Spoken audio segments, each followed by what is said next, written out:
अस्सलाम वालेकुम and welcome to creative Babar and welcome to day 6 of 360 days coding challenge. दोस्तों आज से हम HTML को स्टार्ट करेंगे 5 दिन के लिए, जिसके अंदर आप HTML को स्टार्ट करने से लेके उसके जितने भी एडवांस फीचर्स हैं वो सारे डिस्कस करेंगे। जो हमारा डे 1 होगा उसके अंदर हम देखेंगे introduction and basic structure. Then हम देखेंगे टैग्स एंड एलिमेंट्स के टैग्स क्या है और एलिमेंट क्या है। इसके बाद इसके बेसिक टैग्स जो ज़्यादा इस्तेमाल होते हैं उनको हम देखेंगे। फिर मार्क्यू का टैग देखेंगे। डे 3 के अंदर हम डिस्कस करेंगे HTML फॉर्म्स को। फिर डे 4 के अंदर हम देखेंगे एडवांस टैग्स, वो टैग्स जो हमारे लिए बहुत ज़्यादा एडवांस है, बहुत कम इस्तेमाल होते हैं लेकिन उनका इस्तेमाल ज़रूरी है। और डे 5 के अंदर देखेंगे टिप्स एंड ट्रिक्स। HTML5 को लिखने के लिए आप कौन सी टिप्स एंड ट्रिक इस्तेमाल करते हैं। अब सबसे पहले हम देखेंगे डे 1 के अंदर introduction and basic structure. HTML का जो इंट्रोडक्शन है बिल्कुल सिंपल सा है कि HTML stand for hyper text markup language, जो वेबसाइट के स्ट्रक्चर्स बनाने के लिए इस्तेमाल होती है। आपको वेबसाइट के ऊपर कोई भी टेक्स्ट नज़र आता है, इमेज नज़र आती है या कोई भी लेआउट नज़र आती है, वो सारी डिज़ाइन होती है HTML के अंदर। इसके अंदर हम हेडिंग्स लगाते हैं, जिसके अंदर हम पैराग्राफ लगाते हैं, जिसके अंदर आप कोई भी टेक्स्ट लिखते हैं, वो सारा आ जाता है आपका HTML के अंदर। अब इसका बेसिक स्ट्रक्चर क्या है।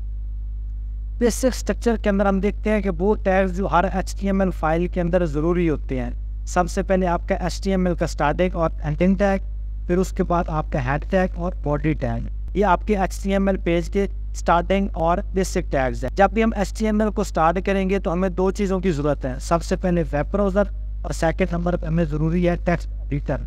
वेब ब्राउज़र के अंदर हम यूज़ कर सकते हैं क्रोम, फायरफॉक्स, सफारी। इसके अलावा कोई भी आपके पास और वेब ब्राउज़र है उसको इस्तेमाल कर सकते हैं। रिकमेंडेड जो है वो आपका फायरफॉक्स और क्रोम है कि आप फायरफॉक्स का इस्तेमाल करें या आप गूगल क्रोम का इस्तेमाल करें। अब सेकंड नंबर पर हमें जो चीज़ चाहिए होती है वो होती है कोड एडिटर, कोड लिखने वाला सॉफ्टवेयर। इसके अंदर हमारे पास बहुत से है। स्टार्ट करते हैं सिंपल नोटपैड से, फिर notepad plus plus, Sublime, Atom, Brackets और इसके अलावा VS कोड एडिटर। हम डायरेक्टली यूज़ करेंगे VS कोड एडिटर पे, जो कि एडवांस कोड एडिटर है और इसको सारे प्रोफेशनल इस्तेमाल करते हैं। तो इसको इंस्टॉल करने के लिए सिंपली आपने गूगल पे आना है और लिखना है VS कोड। जब भी आप VS कोड लिखोगे तो आपके पास फर्स्ट लिंक ओपन होगा VS स्टूडियो कोड। एक आपके पास है सिर्फ विजुअल कोड, वो आपने नहीं करना, आपने करना है visual studio code. VS code आपके 2 तरह के हैं। एक आपका VS मतलब विजुअल स्टूडियो, वो बहुत बड़ा सॉफ्टवेयर है, उसको आपने इंस्टॉल नहीं करना। आपने करना है VSC विजुअल स्टूडियो कोड, ये बिल्कुल लाइट वेट है। तो फर्स्ट लिंक को आप क्लिक करोगे, आपके पास VS कोड की वेबसाइट ओपन होगी। जस्ट आपने इसको डाउनलोड करना है। डाउनलोड करने के बाद आपने नेक्स्ट करते हुए इसे इंस्टॉल कर लेना है। इंस्टॉल करने के बाद आपने सर्च बॉक्स के से जाके सिर्फ सर्च करना VS और आपके पास विजुअल स्टूडियो कोड आ जाएगा। इसका ओपन कर लेना है। जब आप इसको ओपन करो के साथ ही आपने कोई भी एक खाली फोल्डर लेना है। यहाँ पे प्रॉपर्टीज में जाओगे और न्यू के अंदर आप जाके लिखोगे HTML। फोल्डर का आप नाम कोई भी रख सकते हो, मैं इसका नाम रख रहा हूँ HTML। फिर आपने VS कोड के जो फर्स्ट लुक है ना उसको आपने देखना है। तो हम यहाँ पे इसके फर्स्ट लुक ओपन करते हैं। जब भी आप VS कोड को ओपन करोगे तो आपके पास कुछ इस तरह का इंटरफेस आएगा, वेलकम पेज आएगा। इसके बाद इसके साथ ये आइकन्स आपको नजर आए। मैं इसको पहले क्लोज करता हूँ और आपको इसका बेसिक चीज़ें बताता हूँ कि इसके अंदर हमारे पास क्या क्या चीज़ें। तो दोस्तों कर लेते हैं। अब सबसे पहले हमारे पास फाइल्स, जो भी आप फाइल ओपन करोगे तो आप यहाँ पे या न्यू फाइल क्रिएट करोगे, यहाँ से आप फाइल को क्रिएट कर सकते हो या न्यू फाइल को ओपन कर सकते हो यहाँ से। इसके बाद अगर आपने कोई भी फोल्डर ओपन किया होगा, इस आइकन के ऊपर क्लिक करोगे तो आपका फोल्डर स्ट्रक्चर सारा यहाँ पे आ जाएगा। इसके बाद आपने VS कोड के अंदर कोई भी चीज़ सर्च करनी है तो आपने सर्च वाले आइकन पे क्लिक करके यहाँ से सर्च कर लेना। इसके बाद आपके पास ये आ रहे हैं देखिए बटन रन एंड डिबग। जब भी आप पाइथन का इस्तेमाल करते हो, आप कोई भी ऐसी टेक्नोलॉजी इस्तेमाल करते हो जिसके अंदर आपको लाइव सर्वर रिक्वायर है, तो आप इस प्लगइन का इस्तेमाल करते हो। इसके बाद नीचे आपके पास आ रहा है एक्सटेंशन। VS कोड के अंदर हमारे पास मल्टीपल एक्सटेंशंस हैं। अगर आप रिएक्ट के अंदर काम कर रहे हो, जावा के अंदर काम कर रहे हो, पाइथन के अंदर कर रहे हो, C++ के अंदर कर रहे हो, कोई भी कोडिंग लैंग्वेज के अंदर काम कर रहे हैं, इसकी एक्सटेंशन और उसकी लाइब्रेरीज आपको इसके अंदर मिल जाती है। फिर उसके बाद आपके पास जाता है रिमोट एक्सप्लोरर। ये आपका इस्तेमाल होता है जब आप at the same time different countries से या डिफरेंट लोकेशन से एक ही प्रोजेक्ट पे लोग काम कर रहे हैं। इस तरह से एक वेबसाइट बना रहा है बंदा, और उस वेबसाइट के अंदर कुछ डेवलपर्स इंडिया से हैं, कुछ पाकिस्तान से हैं, कुछ यूएस से यूके के हैं। आप VS कोड के अंदर रिमोट एक्सप्लोरर की मदद से वो जॉब कर सकते हो। अक्सर आप सुनते हो कि रिमोट जॉब के घर बैठे आप कोडिंग प्रोग्रामिंग की जॉब कर सको, तो भी आप इस प्लगइन के थ्रू करते हो, जिसमें एक प्रोजेक्ट होता है और सारे आप मिल के काम कर रहे होते हैं। इसके बाद आपके पास कोड सैंडबॉक्स, ये भी आपका एक टूल है।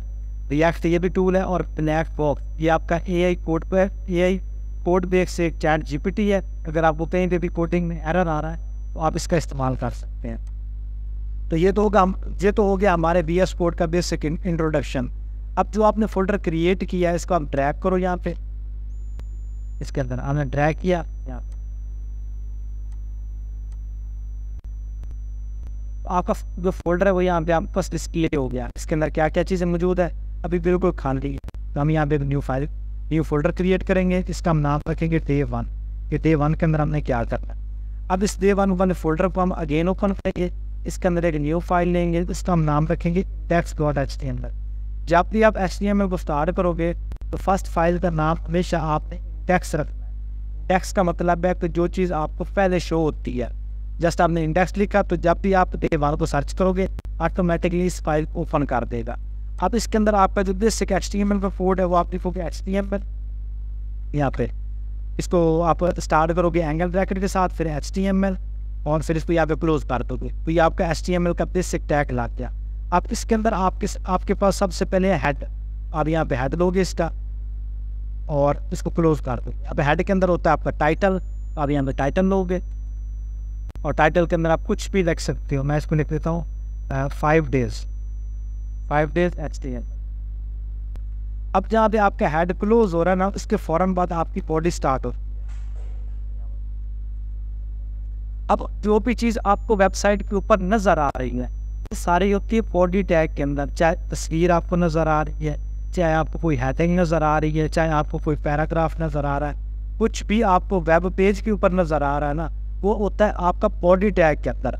और जो भी चीज़ें आपको वेब पेज के ऊपर नज़र नहीं आ रही लेकिन वेब पेज के अंदर मौजूद है, जिस तरह से आपकी स्टाइलिंग की फ़ाइल होगी, CSS की फ़ाइल, इसके अलावा फॉन्ट्स हो गया, इसके अलावा आपके मेटा टैग्स हो गए, कीवर्ड्स हो गए, तो वो आपको वेब पेज के ऊपर नज़र नहीं आते लेकिन मौजूद तो होते हैं। वो जहाँ पे हम रखते हैं उसे बोलते हैं हैड टैग। हैड टैग आपका जो बॉडी है उसके अंदर डिस्प्ले नहीं होगा, और बॉडी के अंदर जो भी आप चीज़ लिखोगे वो आपको वेब पेज के ऊपर शो हो। वो किस तरह से, इसको भी मैं आपको ओपन करके बताता हूँ। अब इस फाइल को ओपन करने के लिए सिंपली आपने फोल्डर को ओपन करना है, फिर आगे जिस फोल्डर के अंदर आपकी फ़ाइल पड़ी है फिर इसके ऊपर आपने डबल क्लिक करके क्रोप के अंदर ओपन कर देना। अब हमने लिखा Day 5 HTML, आप टॉप पे देखो आपको ये नज़र आ रहा है 5 days HTML, आपको नज़र आ रहा होगा।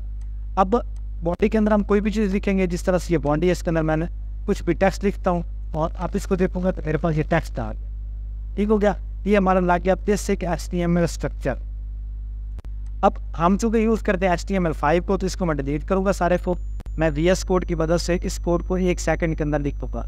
जस्ट हम लिखेंगे HTML और नीचे मेरे पास आ रहा है HTML :: और 5, इसके ऊपर आके जस्ट इंटर करना है। Complete basic structure of HTML हमारा कंप्लीट हो गया। इसके अंदर आपका डॉक टाइप मतलब HTML फाइल, और उसके बाद HTML लैंग्वेज इंग्लिश आ गए।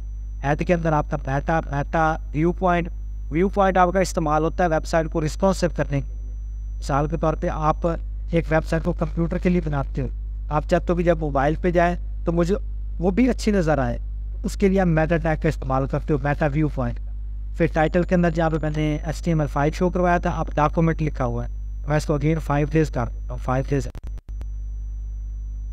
अब उसके बाद आपका ये बॉडी टैग आ गया। बॉडी के अंदर कुछ भी आप लिखोगे आपके पास यहाँ पे डिस्प्ले।